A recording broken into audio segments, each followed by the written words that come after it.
आसतु ना थे बगीचा आड़े बुली आसवा सकाଳେ सकाଳେ उठी सारा पर टिके भाविली बगीचा बुली आसबि हठात देखिले एत सुंदर फूलटे फुटी गोटे नुहे अनेक फूल फुटी गछटी गछटी खूब छोट अच्छी एटा मुझे जड़े रिलेटिव घर डाल आनी लगे विश्वास करेनि 8 ରୁ 10टा डाल लगे कि गोटे रहा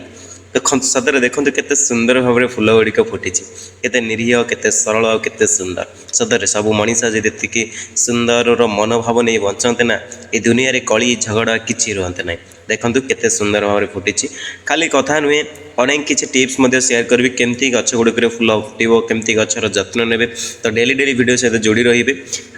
चैनल नुआ थे वीडियो भल लगे निहाती भाव में लाइक करेंगे शेयर करेंगे और सब्सक्राइब करदे तो देखो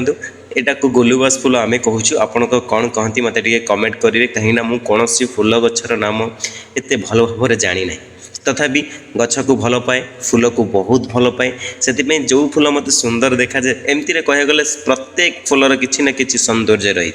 किंतु मत जो फूलटी भल लगे मुझे मो बगीचार आड कर बगीचा तो नुहे ये आम बाड़ी आउ बाड़ी आम खाऊ ये बाड़ी आम फूल गच लगाऊ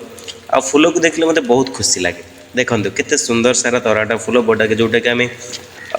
मतलब कि मल्टीपेटाल टगर कहे कहीं बड़ टगर कहते आ मु तो तराट फूल कहे किंतु यहाँ डबल पेटाल मतलब कि बहुत भल भाव में फुटे बहुत बड़ साइज मुझे पानी दिए मु टोटाल गछ ऊपर ही डाले चारिआड़ दिए देखो कौ हिसाब से पानी दिए किसी लोक कहे दबा तरीकाटा भूल किंतु ना मो गचर किसी नष्ट होती ना केवे फूल दबार से कुंठा बहुत कर प्रत्येक 2 दिन थे मुझे पानी दे दिए गचर जेहेतु खरा देखुए केते जोर खरा हो बहुत सारा खरा हेले गछ को मध्य पानी दरकार जमती आमको जलर आवश्यक रोचे तो आपण मैंने जदि गछ लगे निहाती भाव में पानी दिंतु सफिसीयंट कहीं गचरे पानी नदेले फूल से भल आसबनी आईटा मु राति जो घर को जाइली शनिवार दिन इवनिंग रे तो राति शूट कर देती किछिटा मुहूर्त फूल मानकर कहीं कहीं कहते राति फूल गुड़ा झाऊली जाती सतरे राति किसी फूल तो झाऊली जाती आ किसी फूल राति फुटती जमती कि गंगाशिउली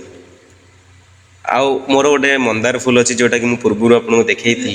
से सूर्य किरण पड़े ही फुटो और सूर्य किरण मतलब कि इवनिंग रे से बंद हो जाए ताको मु नेक्स्ट वीडियो देखनी आपको केमती हो देखो केते सुंदर केते बड़ साइज केते मतलब मल्टीपेटाल तराट फूलटी फुटुची खूब सुंदर लगुच एक्चुअली रियल रे अब मत तो एत भल कैमेरा करी आसुनी वीडियो फिर भी जो एंगल मु आणुची मत सतरे भल लगे आशा करी आपण मानकु हुए तो भल लगली नपारे बट किंतु आपण एंजॉय करुथिबे जो माने फूल को भल पाती एमती अनेक लोक अच्छा मंदिर को फूल नवा तो बेसी आग्रही किंतु फूल गचर जत्न नवा फूल गछटी लगेवा से माने केबे करंती नहीं तो से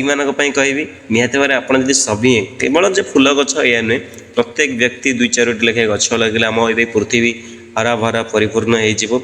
आम जो ग्लोबल वार्मिंग है आमर जो परिवेशर अप्राकृतिक जो परिवर्तन होती सब रक्षा पाइबा आ देखो ये गोटे रही सुगंधराज मो पाखे तो हाइब्रिड भेराइटी अच्छी बहुत सारा फूल फुटुची सुगंधराज गछटी भी बहुत बड़ अच्छी जेहेतु मु बाड़ी रे लगे मैक्सिमम गछ को फ्रनिंग करूना मतलब कि काटाकाटी सेमती किसी करूना छाड़ी दूसरी भाई से बढ़ू गछ को काटा भी मत भल लगे फूल गछ जब मुझे काटे मत बहुत दुख लगे एमती रे नहीं जे गछ काटिले बहुत भल भाव में झेंका हम ये तो समस्ते कहते कि मत काटापी भल लगे फिर भी काटा पड़े आ देखो ये जो सुगंधराज बड़ साइज रे फूलटी आ बहुत बास्ना हो फूलटी आपड़ निहाती भाव में आड करूँ आर मतलब कि मिनी भेराइटी आसूँ ये गछटा तो बहुत बड़ हो गला आमर